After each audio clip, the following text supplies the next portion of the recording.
This gun comes heavily requested for months and months now, ever since I started filming and talking about NATO AKs. What is a NATO AK?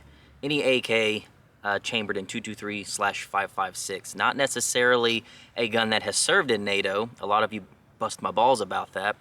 We did a video not too long ago and I titled it Best NATO AK, and we talked about the Zastava M90. Now it's almost slang in this country to call any AK chambered in 556 a NATO AK. It's just, it's what we call them. But today we have the NATO AK that is still in NATO service today in Poland, and that is none other than the 556 Polish Beryl. 556 AKs are my absolute favorite. It's my favorite chambering of an AK. I know that's gonna make a lot of people mad, but it's just, you know, before all the ammo got crazy, Steel Case 223 was really cheap to shoot and was always available. And that's just what I invested in. I've got a ton of them now, but I never, ever shot a Beryl of any kind, of any caliber, of any shape. I never shot any of the Fox rifles in 556 or 7.62, never did. You know, these things were always kind of on my radar, and I don't know why. Man, I was just so caught up on the SLR 106, the M90s, the SAM 5s. I was so caught up on those that, truth be told, I really overlooked these for a long time. But you guys, other people, Calvin at Firepower United, Henry over at 9-Hole Reviews, and a lot of you down in the comments kept telling me, bro, you think the M90's good? You think your 106 is good? You gots to try a nice FB Radom Beryl. You gots to try one. Well, thanks to a good buddy, Tony over at Kyber Customs, let me borrow his brand new inbox, totally unfired Beryl. I'm extremely excited about that. He let me zero it, put the first shots through it, and just do whatever I want with it so that you guys can get some content out of it. He even provided the very cool optic rail, which was a pain in the ass to put on for me. I know a lot of people, they just snap on, but we could talk about that later. Before we get too deep into this awesome video, check out these brand new hats, dudes. I'm wearing one right now. We have 2 brand new hats with leather patches with really cool logos. I'm wearing one right now. RPK with that third pin threads logo, extremely limited quantities. And check this out. Gray on black. Our third pin threads logo hat is a gray on navy blue. Very cool, very classy. If you like the leather patches on the hats, let us know. We have very limited quantities on both of these. So when they're gone, and they're probably gonna be gone quick. OD green and black, back in stock with the AKM outline. Black on gray with the very cool baby blue crink outline. And don't forget, we have our crink whiteouts. Very stinking cool. And my personal favorite, our lime green AKM outline with the third pin threads logo embroidered on the back. Guys, go check them out. We have 4 brand new hats, 2 of the classics still in full effect on the website. This is the best way to support the channel. I love seeing these hats out in the wild. Let's get back to the show. 18-inch barrel, cold hammer forge, chrome line, all that. And any of you guys that know anything about Poland and their AK history, you absolutely know about the Tantal. The Tantal, as we call it down here in the South, was originally chambered in 545, but it didn't last very long because shortly after that gun was made and started to be fielded, the wall fell. Poland got the hell out from underneath the Iron Curtain and merged with NATO. So they had all these Tantals, and they needed to you know, assimilate to NATO cartridges. So the Beryl was born. And if you want to learn some history on these awesome firearms from Poland, I urge you to go check out 9-Hole Reviews. They have a spectacular, probably the best video on the Polish Beryl and its history, with a lot of awesome footage and photos from Poland. And you know what, I'm gonna link that video down below. I want to talk about a few of the things that out of the box I thought I was going to hate, just from watching videos, seeing pictures, and just holding it in my hands, out of the box impressions, and why I don't hate any of them anymore. So I thought, out of the box, damn, I can't put any, you know, I can't really suppress it, and I can't put a brake on it. That sucks. But after shooting it today, dude, I wouldn't change it. The recoil on this thing is awesome. For a 556 AK with no tunable gas, it has less recoil than a SLR 106, which I have a lot of time behind. And I think the Zastava M90 has less, but you have tunable gas. This thing factory is gassed really, really nice. A lot of these Polish AKs, the rear trunnion's going to have a little nipple that sticks up that allows you to snap on these optic mounts. We'll talk about the mount in a second. But as far as switching out stocks, you're kind of stuck with Polish-specific surplus stocks that I know of. I don't plan on changing out the stock. If I do, it'll be like a proper collapsible Polish stock, like on the Archer, which I'll put a picture of that up here. They look pretty cool, and it gives you all the chin welds. These came with FIME triggers, all of the 5.56 ones. Not a fan of the FIME triggers, I'm sorry.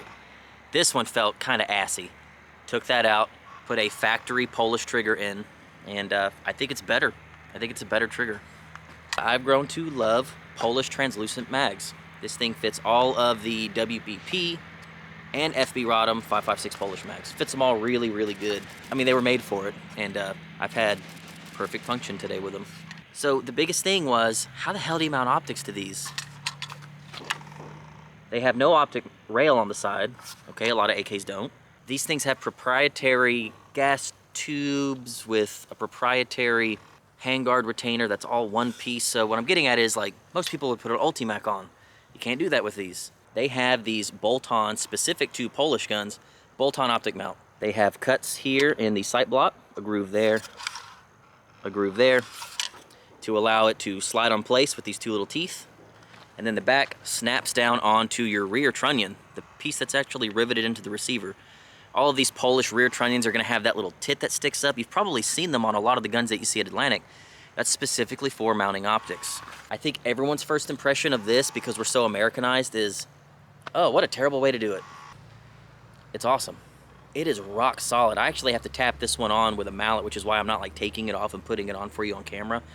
I have to tap it on.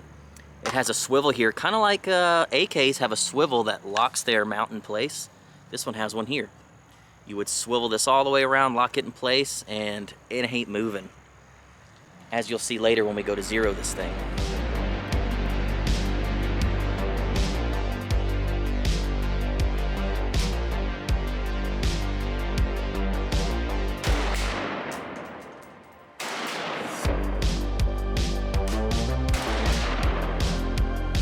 Now that we think we have a good dope, let's take a really steady 3-round group and see what we see, and then we'll see what it does at 100. I've been told the 50-yard zero is the bee's knees with a 5.56 AK.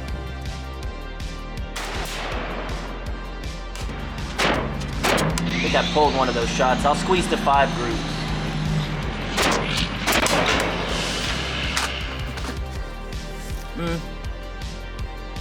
Not great for 50, but it's hard for me to get stable. We have a good 50-yard zero that's okay. I've got a target down at 100. I'm just going to pinpoint the tip of my chevron at the center, which is what we were doing at 50. Hopefully that's still gonna hit paper. Just wanna see what kind of groups we get at 100. I'm gonna try my best to hold it as still as possible. It's a very cold, windy day today, so there's my excuse.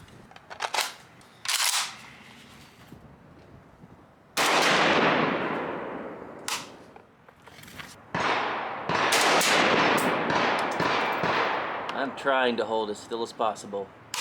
I might be failing. That felt like a good pull. That felt good.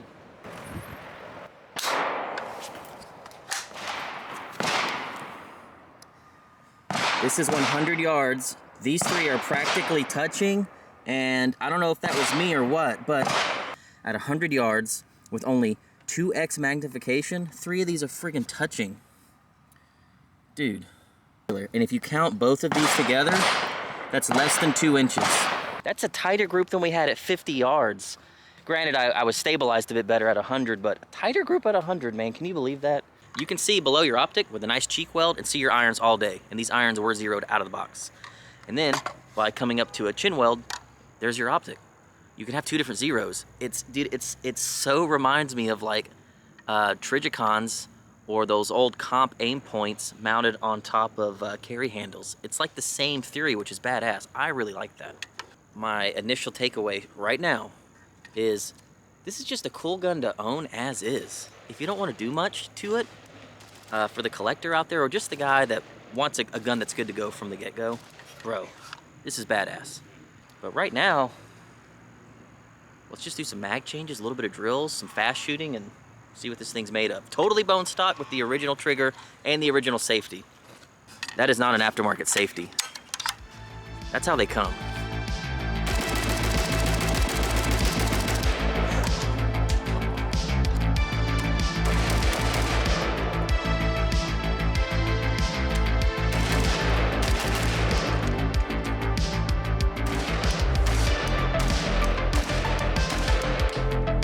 Try to use the iron sight.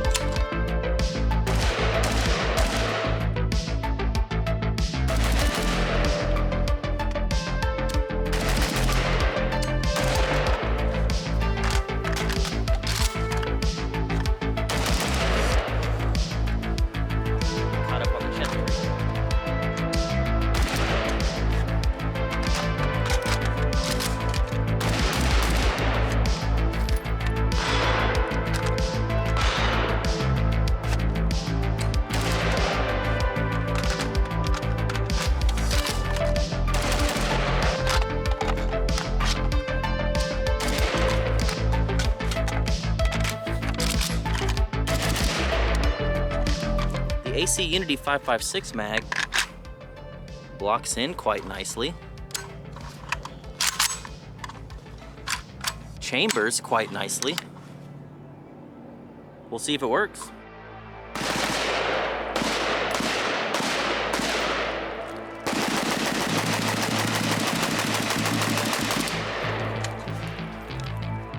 Yes, indeed. This seems to be a pretty universal 5.56 mag. I don't know about the Russian 5.56 variants. Those seem to be the pickiest. But, pretty cool that works. Let's shoot this last mag of ammo, and then, you know what we like to do around here. We like to go shoot these things at a match. So next time you see this gun, we're gonna go shoot it at a match and see how we do. We may end up putting a red dot on just for that, but you know what? I think I might try magnification, even though all the targets will probably be at like 20 yards and less. So, whatever. It's a cool package. Let's hose this last mag.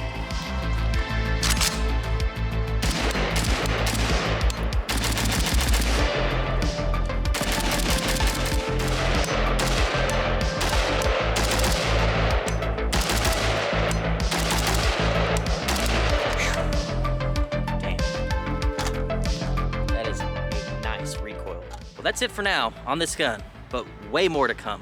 We're gonna shoot a match and do all kinds of other stuff, but hopefully you enjoyed this out-of-the-box first shots. We zeroed it.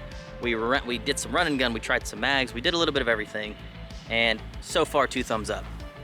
This was a huge surprise to me, and I'm very sorry. I'm gonna pray to the Polish gods. I'm sorry that I overlooked your really cool guns for this long. Anyway, stay tuned for another video. We're gonna put it under a clock at a match and see how we do. We'll see you next time.